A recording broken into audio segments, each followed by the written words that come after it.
અને અને ક્ષત્રિયો જે છે ને એમણે બલિદાન દીધા અને ઘણાને એમ થતું હોય ક્ષત્રિયો એના જ વખાણ કરવા માટે. તો આઝાદી પહેલા જેટલા દુનિયામાં ઇતિહાસ લખાઈ ગયા હતા એ લગભગ બધા આઝાદી પહેલા લખાઈ ગયા. તો તેથી રજવાડા હતા દાદા. જો ક્ષત્રિયો રજવાડા હતા છતાંય દરેક જ્ઞાતિના ઇતિહાસો લખાણા. એનું કારણ એણે જ કીધું હતું કે જ્ઞાતિ કોઈ પણ હોય પણ મારા રાજમાં દરેકનો ઇતિહાસને ન્યાય મળવો જોઈએ, લખાવવો જોઈએ. આ જ્ઞાતિવાદ તો પછી ક્યાંથી આવ્યો એ ખબર નહીં. ચારણો ના ત્રાગા ગામો ગામ છે બીજાના માટે. જ્યારે જ્યારે જરૂર પડી ત્યારે કોક ને કોઈ હેરાન કરતું હોય એટલે ચારણ હોય, ચારણ આયુ હોય એને ત્રાગા કર્યા. આવી અનેક કથાઓ આપ જાણો છો. અને એટલે યુદ્ધના મેદાનમાં સુરવીર લડે એને સુરો કહેવાય, ચારણને દોઢહુરો કહેવાય. પણ એ દોઢહુરું કામ પાછું ચારણો જે ત્રાગા કરતા હતા એવું ત્રાગું કરી અને આ નાય સમાજમાંથી જુજારુ દાદાએ કર્યું છે. એને પણ દોઢહુરો કહેવો પડે ભલા માણસ. શું એ વખત છે એક વખતનો આ શબ્દનો થોડો માણા એટલા માટે કુરબાન હુઆ તેરી અસમત પે. પોતે સેવાભાવી માણસ હોય. સેવા નાય સમાજ એટલે બીજાને મહેનત કરી અને ખાવું, સેવા કરી અને એનો કર ન હોય, અત્યારની ભાષામાં કઈ તો ટેક્સ ન હોય. અને એ રાજાને જ્યારે એ વખતે કમતિયા કાંધે ચડી ગયા આજુબાજુ વાળા. રાજા કોઈ દી ખરાબ હોતો નથી, આજુબાજુ વાળા જ પથારી ફેરવે ખીસડ ખાયા જે હોય ને એ હકીકત વાત આ છે. કેટલી એવી કથાઓ છે કે કેવા કેવા રાજાઓ મહારાજો હોય એના માઇન્ડું ફેરવી નાખે. હા એવી કેટલી ઘટનાઓ બની છે. અને રાજા એટલા માટે ખરાબ હોતો નથી એવો શબ્દ વાપરું છું કે ગીતામાં ભગવાન કૃષ્ણે કીધું હતું કે રાજાની અંદર મારો વાસ છે. એટલે એને જે કીધું હોય તે હવાઈ વધાડીને કરે, ન કરવાનો હોય. હા કમતિયાને લાખો કરો અને એક દીની ઉણપ થાય પછી ભવના ભૂલી જાય કરિયલ ગણને કાગડા. એને અવળ્યું જ મત્યું. કેટલાને એવા હુડ કઢવી નાખ્યા. એવા માણસો પાસે ચડી ગયા અને એને કીધું કે નાય સમાજ હોય, વાણંદ સમાજ હોય કે ગમે એ હોય એનું કર લેવું જ પડે. આપણે કર દઈએ સીધી, એ કેમ ન દે? એટલે વાત હાજી પણ કે અમારો કર કોઈ દી લેવામાં આવ્યો નથી અને હું કાંઈ કાળું નાણું ભેળું કરીને બેઠો નથી. અમારી પાસે તો આ છોકરાઓ બાળકો ખાય એટલા દાણા છે, એથી વધારે કાંઈ નથી. અને તમે આ બધું રહેવા દો. તો કે છોકરા ભૂખ્યારી એમ કેશો કે હા કે તો તારા છોકરાને કાપી નાખ, બાકી કર તો સૂકવવો પડે. કુરબાન હુઆ તેરી અસમત પે. હવે જોઈજો આ અસમતની વાત હતી, નહીતર એને છોકરા કરતા દાણા વાલા ન હોય. ઈ ધારે તો કર સૂકવી હગત, પણ જે સિસ્ટમને તોડવાની વાત છે આ ઈ વાત આવી હતી. અત્યારે જે આપણે આઝાદી માટે વાતો કરીએ છીએ ને એ સિસ્ટમ ન તૂટે એટલે એના બલિદાન આજ પૂંજાય છે.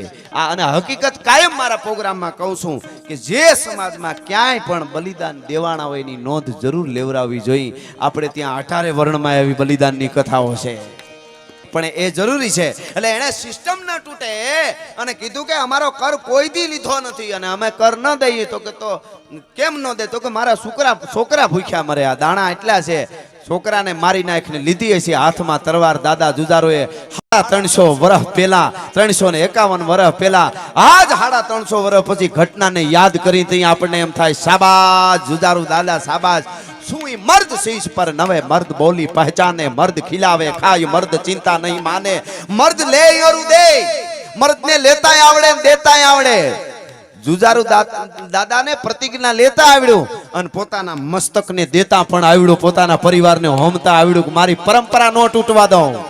મર્દ લે અરુ દે, જેડે તેડે થી નથી એ કિરત હુંદા કામ, જો ચીરી જે ચામ તો રાણા રગત નીકળે.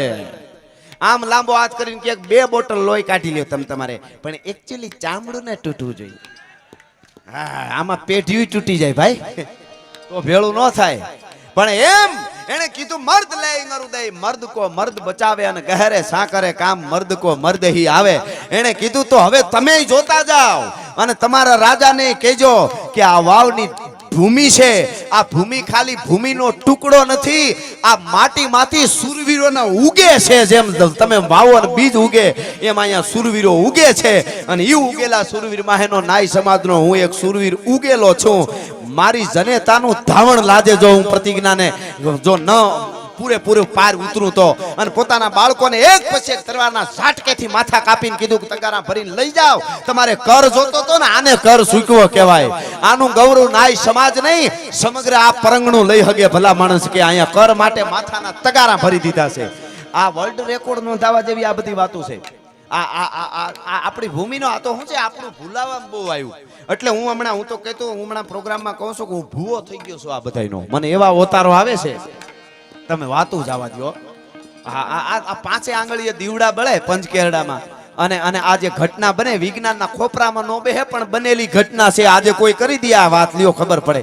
આવું કોઈ કરી દે હવે આજના યુગમાં. વિજ્ઞાન ભલે ગમે ત્યાં પૂગ્યું હોય, વિજ્ઞાન એટલું જરૂરી, પણ એટલું જ આપણા ઇતિહાસો જરૂરી છે. અને આપણને એટલું ભૂલવામાં આવ્યું. થોડોક એના ઉપર હું પ્રકાશ જરૂર પાડીશ. લીંબાળા હું ગયો તો રણછોડ બાપાને પરિવારને ત્યાં.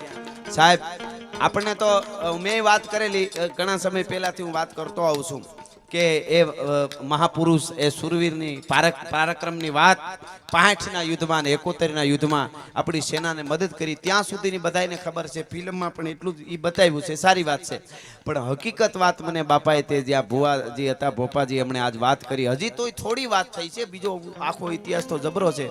પણ સાહેબ, ઈ રબારી પરિવાર, રણછોડ બાપા અને એ પરિવાર પાકિસ્તાનમાં રહેતા હતા. ત્યાંથી અહીંયા આવવાનું જે કારણ કીધું તું, ઈ જેમ આ બલિદાન છે એમ ઈ બલિદાન જ કહેવાય એવી વાત છે. કારણ કે ત્યાં મોટા મોટા વીડ ને એની બાપ દાદાની જમીઓ હજી વીડ થઈને પડ્યું છે. કરોડો રૂપિયાની આજે એ જમીનો થાય, એ મૂકીને વહી આવ્યા. એનું કારણ શું હતું કે મૂકીને વહી આવવાનું એક જ કારણ કે ગાડર બકરા ન્યાના જે રાક્ષસો જે કહેવાય, જેને ખાવા માટે દેવા પડે, સેનાના માણસો, પાકિસ્તાનની સેનાના સાહેબુ અને ન્યાના મોટા મોટા જે કાંઈ ખાવાવાળા હોય, એને દરેક માલધારીઓ જ્યારે માગે ત્યારે ગાડર અને બકરા એને આપવું પડે. બકરાની ઈ જ્યારે આ નેહડે લેવા માટે રણછોડ બાપા પરિવાર, એના માસીના દીકરા ને બધા, રાણા બાપા ને એ ખેમાર બાપા ને એ બધો પરિવાર, એમને ત્યાં જઈને કીધું કે સાહેબુ મોટા છે ને એમને બકરા જોઈએ છે, આપો. એટલે કીધું કે અમારી ચેહર ને અમારી જોગમાયા ના પાડે, અમે ખાવા માટે બકરા ન આપી શકીએ. તો કે શું વાત કરો, તમે ના પાડો એમ હાલે? કોઈ હજી સુધી ના નથી પાડી. તમે સેનાના યુવાનોના માટે જોઈએ છે, એના પાકિસ્તાનના. એટલે કીધું વાત સાચી, પણ એક પણ ગાડર કે બકરું ખાવા ન મળે. અમારી માતાજી જોજો, આ મા માટે શું બલિદાન. અને ટૂંકમાં મને યાદી થઈ એટલે કરી દો. અને મને જ્યારે એ વાત સાંભળતો તો, આજે હું ત્યાં લીંબાળા ગયો હતો, અને મને એમ થયું કે આટલી મોટે આ એક બલિદાન છે, અને બહુ એ આખી વાત જબરી છે. એ વાત રકજક ચાલી, અને છેલ્લે હરામખોરો પાકિસ્તાનના સેનાના સાહેબુએ એવું કીધું, આ જે બાપા ભુવા ભોપાજી બોલ્યા ઈ જ વાત તમને. એને કીધું કે કાં ગાડર બકરા લઈ આવો, નહીતર એની બાયુને ઉપાડી આવો. કેમ નો દીએ? હા, રાક્ષસોએ આવો હુકમ કર્યો ત્યારે એક દોહીમાં નાથી માડી હતા, એ વિનંતી કરવા માટે ગયા ને એને ધક્કો મારીને પાડી દીધા. અને પછી રણછોડ બાપો ગાંડો થયો કે તને રબારીના લોહીની ખબર નહીં હોય. સેનાવાળાઓ કથા તો જબરી. અને બાંધી દીધો, પકડ્યો, બાંધવા માટે ગયો એટલે પાછળ હાથકડીયું નાખી રાંઢવા બાંધી દીધા, પછાડ્યો. ઈ ગહી આમ પાછળ બાંધેલી હાથકડી અને રાંઢું કાપી, અને ઈ સેનાના યુવાનોની બંદૂક હતી, એને આંચકીને માથામાં ફેરવીને મારી અને ઠાર માર્યો. એવા 3 જણાને મારી, એની કરોડોની જમીનનું ઘર બધું લઈ, અને આખો પરિવાર એક ગાડર કે બકરું ખાવા ન દઈ, હિન્દુત્વ સનાતનની પરંપરા માટે પાકિસ્તાન છોડીને અહીંયા વયાવ્યા છે. એ કુળને વંદન છે, ઈ રણછોડ પગી છે. પછી તો એના ઉપર કેસ ને બધું અહીંથી દિલ્હી સુધી ને બધું ક્યારેક કથા આપણે કરીશું. પણ દાદા બલિદાન તમે જુઓ એનો, એન્ડી દાદા બલિદાન તો તમે જુઓ કે સર્વસ્વ મૂકી દીધું, અને ખાલી ગાડર કે બકરું એક પણ તમને ન દઈને મારી 3 સેનાના યુવાનોને મારીને બધા વહી આવ્યા. શું એમની તાકાત હશે? ઈ રણછોડ પગી રણવંકો રખવાળ રંગ છે જાજેરા. સૌરાષ્ટ્રની ધરતીનું ગામ, નાનકડું એવું ગામ, અને એક ગામડેથી બીજે ગામડે એ વખતે હાલીને જવાનું હોય ને, એક પટેલના બાપા, પટેલનો ભાભો પોતાની દીકરાની વહુને તેડી અને જાય છે. એક ગાડા ખેડૂ, એક ભાભો અને દીકરાની વહુ જુવાન બાઈ આણું તેડીને જાય છે ને હાહરો. અને બપોરને ટાણે વાવ હતી ને વાવને હેઠે પોરો ખાવા માટે ઘડીક વાર પોરો રોકાણેલા. અને એમાં 2-5 એવા ખરાબ માણસો, કામી કુળું નો ઓળખે, લોભીને નો હોય લાજ, મરણ વેળા નો પારખે, ભૂખ્યો ગણે નહીં અખાજ, એવા ખરાબ માણસની આ પટેલની દીકરી ઉપર નજર પડી. ટોળું આખું 5-7 જણાનું આવ્યું કે આમને, અને એની ઇજ્જત લૂંટવા માટે એનો કબૂતી સૂજી એમને. અને એમાં 17 વર્ષની ઉંમરનો એક જુવાન, એ વખતે હથિયાર તો દરેક જ્ઞાતિ રાખતા હતા. પોતાને આમ ખુમારી વાળો 17 વર્ષ એટલે હજી મૂછનો દોરો ફૂટતો આવતો હોય, પણ કડે તરવાર હતી, અને એ હાલીને જાય બીજે ગામડે. રકજક સાંભળી, વડલા હેઠ કંઈક રકજક થાય છે.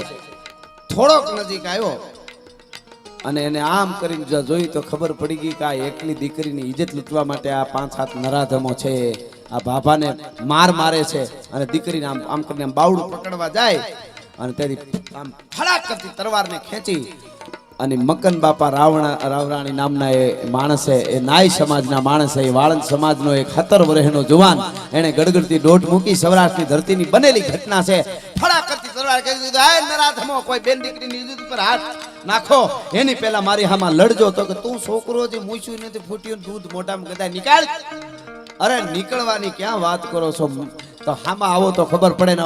આમ જેને કહેવાય હાવત જેમ સલાંગ મારે એમ સલાંગ મારીને તરવારના ઝાટકાનો ઘા કર્યો ને ભોડું ઉલાડ્યું એકનું, બીજો આવ્યો બીજાનું ત્રીજાનું, 2 કે 3 ના ભોડા ઉલડ્યા હતા. તો ચારે બાજુથી ઓલા ઘા કરવા માંડ્યા ને માથું કપાઈ ગયું. પણ માથું કપાણા પછી પણ જે ભાગતા જતા તેને પાડતો એ મકન બાપા નામનો જેને કઈ વાળંદ સમાજનો યોદ્ધો એ જુવાન એને બલિદાન આપી દીધું અને પટેલની દીકરીની ઇજ્જત બચાવી હતી.